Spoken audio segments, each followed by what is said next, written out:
So sometimes in life, you have a bit of a wild idea, something that every part of you screams, I really shouldn't do this. This doesn't make any sense at all. It's not going to fit me in any single way.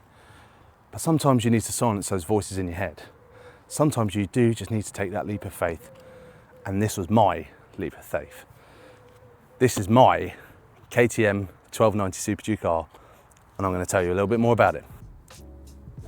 So why did I buy this KTM 1290 Super Duke R? It's a very good question. And a question that needs probably a little bit of explaining for you to understand the thought process. But let me run you through a few key points of why I thought this thing suits what I want out of a bike. Number one, the engine. It is one of the best engines I've ever ridden of any bike. It's so tractable and capable. It's incredibly powerful. And everyone thinks, oh, that's amazing because you got loads of speed, loads of power to be able to do what you want. But there's more to it than that. The joys of that power means it's actually a really good daily bike and very good at long distance. You've got tons of overtaking potential, makes life so easy as you're doing long distance work.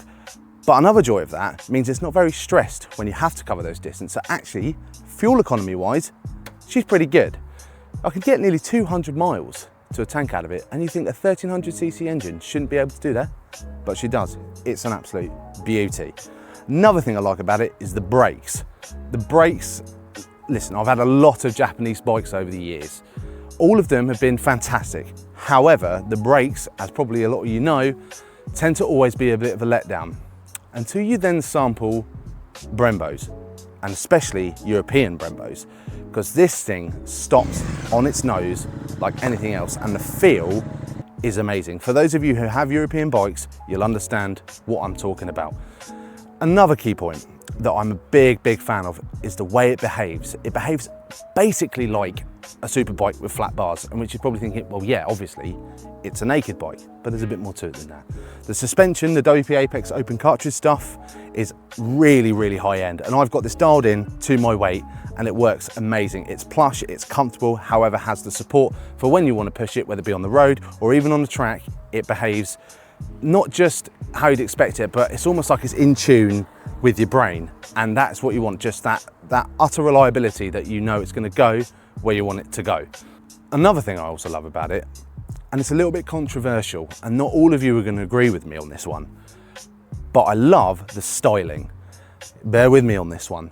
The front end on this bike is so distinctive.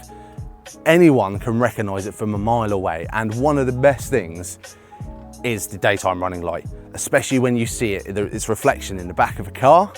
You know full well that is really intimidating the person in front of you, and that's quite a nice feeling to have. Also, another thing is the tech on it. Now, I know this bike's probably a few years old now, you know what, they came out in 2020, so things have moved on since then. However, the tech still holds up even to this day. The dash is amazing, it's clear, it's easy to read, but the traction control, and especially the ABS, just works so intuitively. You know that it's always going to be there, and you can dial it back on literally as you're going. It's incredible. So say for example you are on track, you're starting to lose your tires a little bit, it's not a problem. You can dial it back with the minus and plus buttons on the switch gear. Makes life an absolute dream. And the ABS, you can even turn the rear off, and we know what rear off means. It means skids, which is an absolute winner. And above all else, this thing is such a laugh. I'll insert an clip of some back wheel business, and you'll seem to understand the character of this thing and why it wants to do what it does. But you do have to work around it a little bit. It's not entirely foolproof. This thing will bite if you get it wrong. So you just have to bear that in mind.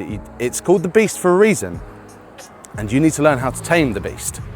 And that takes some doing. It takes some time and it takes some practice, but it can be done. So that is why I bought my KTM 1290 Super G. I want to hear your thoughts down in the comments of what you think of this bike. Don't tell me how it's unreliable, because you're dead wrong. You might not be entirely wrong. Let me know your thoughts and opinions on it, and what more you'd like to see from us down the line. What bikes you'd like to see reviewed, what kit, anything you'd like to know, we can absolutely cover it, and there'll be more videos coming along We'll see you guys soon in the next one. Cheers.